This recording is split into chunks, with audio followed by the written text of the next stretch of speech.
मेरे तमाम दर्शकों को मेरा नमस्कार। आज सवेरे नई दिल्ली में प्रधानमंत्री के निवास स्थान पर श्रीमती गांधी की हत्या करने की कोशिश की गई। कोई इस चेहरे की सादगी पर फिदा हुआ तो कोई उनके अंदाज पर मर मिटा। दूरदर्शन का वो चर्चित चेहरा जिसका अंदाज आज भी हमारे जहन में जिंदा है। बालों को संवारा और फिर उनमें समेट ली पूरे जहान की खूबसूरती, यानी एक सुर्ख लाल भोला। आदतन साड़ी ने भी कंधे को नजाकत से ढका। 1967 का वो दूरदर्शन और उस पर आती संजीदा खबरें, इसी गंभीरता के बीच उनके बालों में लगे गुलाब की याद किसी हिंदी सिनेमा के क्लासिक सीन की तरह आंखों के सामने आ जाती है। सलमा सुल्तान के इसी अंदाज का कायल था पूरा हिंदुस्तान। जब जब वो दूरदर्शन पर कोई खबर पढ़ती, दर्शक उन्हें टकटकी लगाए देखते और सुनते।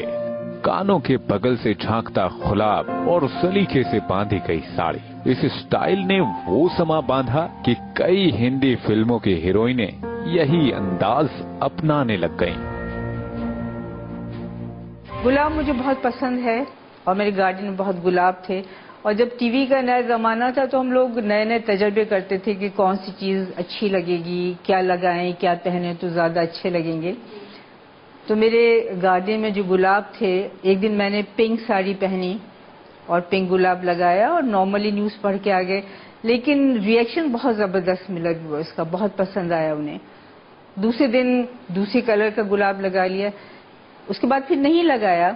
लेकिन वो नहीं लगाना मेरे लिए बहुत मुसीबत हो गया, क्योंकि दर्शकों को ये बात बिल्कुल पसंद नहीं आई। और जब मैं गुलाब नहीं लगाती थी तो बहुत जबरदस्त टेलीफोन कॉल्स आती थी, खत आते थे। जो होशियार थे वो खबर की संजीदगी को समझते और बाकी सब उनके सरीखे अंदाज को देखने के लिए टीवी के आगे बैठते। किसी फिल्मी सितारे की तरह सलमा के भी लाखों फैंस हुआ करते थे। सुना तो यहाँ तक है कि उनकी साड़ियाँ देखकर बीवियां अपने शौहर से सलमा के जैसी साड़ी मंगवाने की जिद करते और एक शौहर ने अपनी आप बीती एक खत के जरिए दूरदर्शन भेजी। एक पति महोदय ने खुले तौर पर सलमा सुल्तान से गुजारिश की कि आप रोज नई साड़ियां पहनकर समाचार ना पढ़ें, क्योंकि आपको देखकर मेरी पत्नी भी वैसी ही साड़ियों की मांग करती है और इन मांगों की पूर्ति कर पाना मेरे बस के बाहर है। हाँ, ये सच है और उसके लिए तो मुझे बाकायदा एक मेमो इशू हुआ था। मतलब ये खत आया होगा किसी दुखी पति का, और तो मेरे पास वो मेमो इशू हुआ और उसमें मुझसे एक्सप्लेनेशन कॉल किया गया कि आप ये बताइए कि भी इसका क्या जवाब है। अपने पूरे जीवन में वो किसी भी अदाकारा या बड़ी शख्सियत के स्टाइल से इंस्पायर नहीं हुई। नहीं, वो तो नया जमाना था और हमसे पहले कुछ था ही नहीं वहाँ पर कि हम उसको फॉलो करते। तो ये सारे अंदाज हम लोग अपनी जरूरत के हिसाब से निकाल रहे थे और हर एक जो था वो कोशिश में था कि वो अपनी शख्सियत के हिसाब से या उसमें जो अच्छा लग रहा है। और हमारे सबसे बड़े जो स्टाइलिस्ट थे वो हमारे व्यूअर्स थे, क्योंकि हम लोग कुछ पहनते थे या कुछ लगाते थे तो फौरन एक रिएक्शन आता था कि ये बहुत अच्छा लग रहा है, ये बहुत अच्छा नहीं लग रहा। She was an outstanding presenter, very very good news reading उन्होंने की, बाद में कंपेयरिंग तो वो करती ही थी, और एक अनाउंसर के रूप में she was very very popular and part of her popularity मेरे ख्याल है उनकी सुंदरता थी। क्योंकि उनकी जो लास्ट मतलब जब समाचार खत्म हुए उस पे जो एक स्माइल होती थी, उसके लिए भी लोग बहुत मुंतज़िर रहते थे और पता इंतजार करते रहते थे कि अब वो बोलेंगी कि समाचार खत्म हुए और अब मुस्कुराएंगी। शुरुआती दौर में तो उन्हें ऐसी बातें भी सुनने को मिली जिसे सुनेंगे तो शायद आप भी हैरान रह जाएंगे। एक दिलचस्प बात यह है कि क्योंकि ट्रेनिंग तो थी नहीं और जो कुछ भी अनाउंसमेंट बोलते थे तो दूसरे दिन वहाँ एक मीटिंग हुआ करती थी। तो मीटिंग में बहुत डिस्कशन हुआ और एक साहब ने कहा कि ये मैं लिख के दे सकता हूँ कि ये जिंदगी में कभी भी अनाउंसर नहीं बन सकती हैं। तो लेकिन कुछ और मेहरबान भी ऑफिसर्स थे, उनका नहीं भाई अभी नई लड़की है, इतना जल्दी डिसाइड नहीं करते, इनको मौका देते हैं। डीडी पर न्यूज अनाउंसर के तौर पर उन्होंने अपनी सेवाएं दी। इन 30 सालों के बीच देश में कई ऐसे बड़े वाकये हुए जिनका असर पूरे देश पर पड़ा। 1982 में दिल्ली में हुए एशियाड खेलों ने भी दूरदर्शन की लोकप्रियता को एक अलग स्तर पर पहुंचा दिया।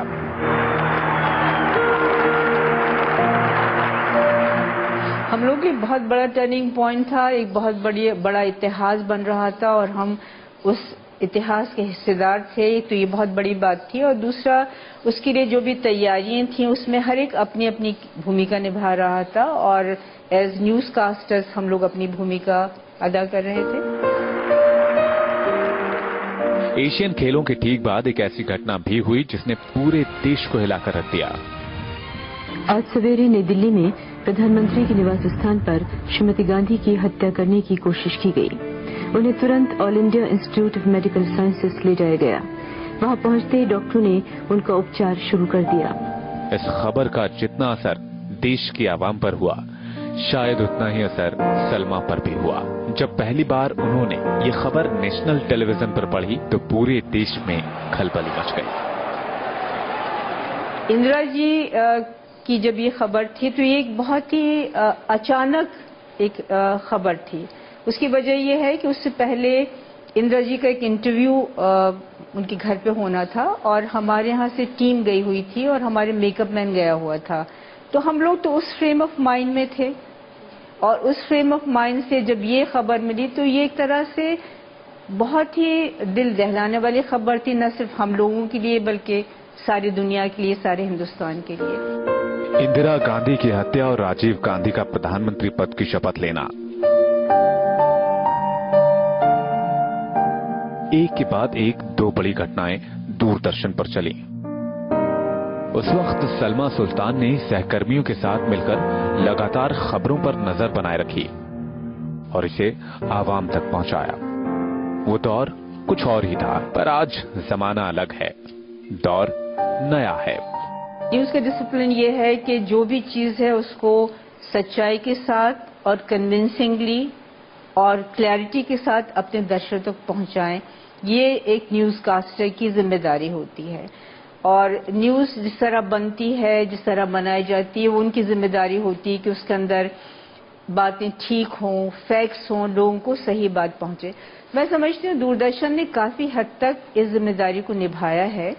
बड़ी से बड़ी खबरें चेहरे पर बिना शिकन के सहजता से पड़ती थीं और शायद यही वजह थी कि उनकी शोहरत किसी फिल्मी चेहरे से कम नहीं थी। मैं एक बात कहना चाहूंगा कि उस जमाने में एक ही चैनल होती थी, दूरदर्शन। तो जो दूरदर्शन पे आया करता था, चाहे हम लोग जो स्पोर्ट्स में आते थे या सलमा जो कि प्रोग्राम प्रेजेंट करती थी, ये फिल्मों के हीरो हीरोइंस की इससे कम नहीं थे पॉपुलैरिटी में। और सलमा चूंकि इतनी सुंदर थी और उनका बोलने का लहजा, उनकी डिक्शन, उनकी फ्लॉलेस वोकैबुलरी, उर्दू और हिंदी का मिश्रण जिसको हिंदुस्तानी कहूंगा मैं, वो made her very very popular. तो उस वक्त ये बहुत बड़ी एक बात थी कि जो न्यूज रीडर हो वो कम उम्र का ना हो। बात टीवी की हो या सिनेमा की, कलाकारों के लिए रुपहले पर्दे पर पहुंचना जितना मुश्किल आज है, उससे कहीं ज्यादा कठिनाइयां देश के पहले चैनल तक पहुंचने में सलमा को भी हुई थी। वो महज 23 साल की थीं जब उन्होंने दूरदर्शन ज्वाइन किया। ये भी एक इत्तेफाक है। इत्तेफाक इसलिए कि दूरदर्शन सन 1958 से शुरू हो गया था और मैं भोपाल में पढ़ती थी और स्कूल में थे और उस वक्त हमें दूरदर्शन के बारे में पता नहीं था। लेकिन क्योंकि अपने कॉलेज में, स्कूल में मैं एक्स्ट्रा करिकुलर एक्टिविटीज में बहुत ज्यादा दिलचस्पी लेती थी, ड्रामेटिक्स में, डिबेट्स में, तो जाहिर है एक ऐसे कुछ बनता था कि लोगों के साथ इंटरेक्शन हो, लेकिन क्या हो ये समझ में नहीं आता था। ये फैसला उनके करियर का सबसे बड़ा और अहम फैसला था। पहली बार जब उन्हें दूरदर्शन पर समाचार पढ़ने का मौका मिला तो सलमा सुल्तान की जुबानी वो वाकया भी बड़ा दिलचस्प मालूम हुआ। तो एक दिन एक ऐसा हादसा हुआ कि दूरदर्शन को मजबूरन मुझे न्यूज रीडर बनाना पड़ा। प्रतिमा जी थी सिर्फ न्यूज रीडर और एक और male news reader Gopal Kaul थे। तो एक दिन वो आए और अपना सर मुंडवा कर आए और कहा कि मैं अब न्यूज पढ़ने के लिए तैयार हूं। तो जाहिर है उनसे न्यूज नहीं पढ़वा सकते थे, तो मुझे बुलाया गया। तो आप न्यूज पढ़ेंगे? मैंने कहा मैं जरूर पढ़ती हूँ। लेकिन वो जो न्यूज पढ़ी वो उसने एक इतिहास बना दिया, क्योंकि हुआ ये कि 15 मिनट की न्यूज मैंने 10 मिनट में खत्म की, क्योंकि इतना टेंशन था, कोई फिल्म नहीं थी। और बाद में डिसाइड हुआ कि भाई ये बहुत बड़ा रिस्क है, इसलिए इनको ट्रेन किया जाए। 1967 से लेकर 1997 तक अपने करियर के इन 30 सालों में वो सलमा सुल्तान से आवाम दिलों की सुल्तान बन गईं। पर रिटायरमेंट के बारे में उनके ख्यालात कुछ जुदा हैं। एक तो मुझे सुबह रिटायर से बड़ी चिढ़ है, बट रिटायर से क्या मतलब कि क्या संन्यास ले लिया है? मतलब आप ये कह सकती हैं कि मैं टेलीविजन में उस तरह से नहीं जुड़ी हूँ जैसे पहले थी, यानी एक न्यूज रीडर की हैसियत से। कुछ ही समय में उन्होंने अपनी जिंदगी की सेकंड इनिंग शुरू की और इस बार टीवी पर उनका रोल वाचक का नहीं, निर्देशक का था। मुझे डायरेक्शन हमेशा चैलेंजिंग लगा। शुरू में तो पता नहीं था डायरेक्शन कैसे होता है, लेकिन मैं अपने आसपास देखती थी, लोग डॉक्यूमेंट्रीज बना रहे हैं, सीरियल्स बना रहे हैं, तो मुझे बहुत इंट्रीगिंग लगता था कि ये सब कैसे होता है। एक निर्देशक के तौर पर सलमा सुल्तान का सबसे बड़ा चैलेंज था पंचतंत्र के सेट और उसके पात्रों को करना।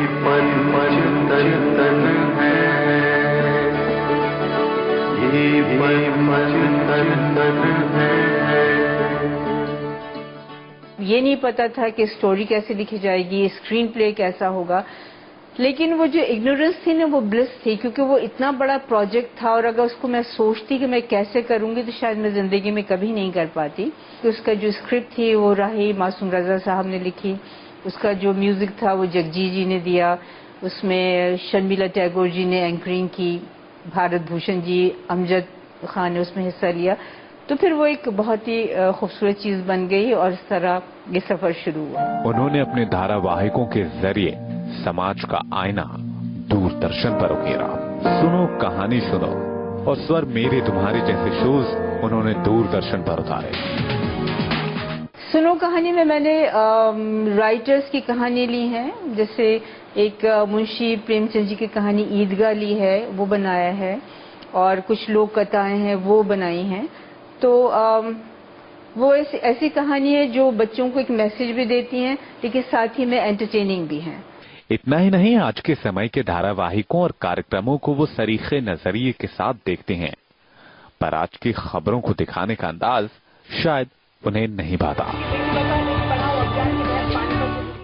आज का जो न्यूज माहौल है और जो हमारे जमाने से, जाहिर है वक्त बदला है तो माहौल में भी तब्दीली आई है।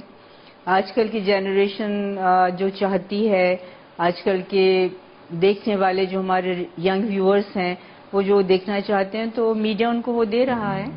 अब जिंदगी के इस मुकाम पर वो हर शौक पूरा कर रही हैं।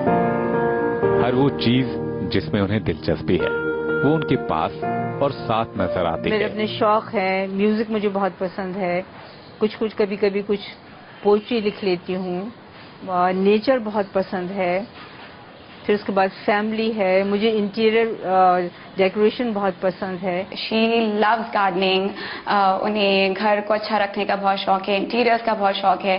तो जो हमारा पुराना घर था वहाँ पे वो गार्डन बहुत मेंटेन करती थी। जिंदगी के कई फलसफों में छिपी खामोशी को अपनी कलम और आवाज में वो कुछ यूं बयां करती हैं। खामोशियाँ राग हैं, गुनगुना के तो देखो, कहती हैं कोई बात, गुनगुना के तो देखो।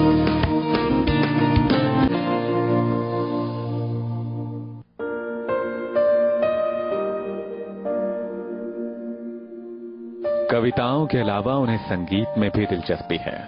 कभी वक्त मिलता है तो उनकी उंगलियां सिंथेसाइजर तक पहुंच जाती हैं।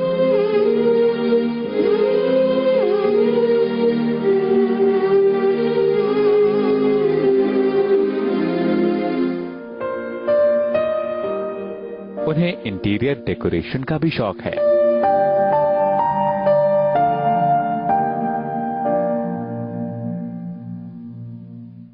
उनको आप सिर्फ 4 चीजें दे दीजिए, लेकिन वो उसी को बिल्कुल ऐसे सेट करेंगी जैसे वो बिल्कुल नया लगे। परिवार में उनकी बेटी के अलावा एक बेटा भी है।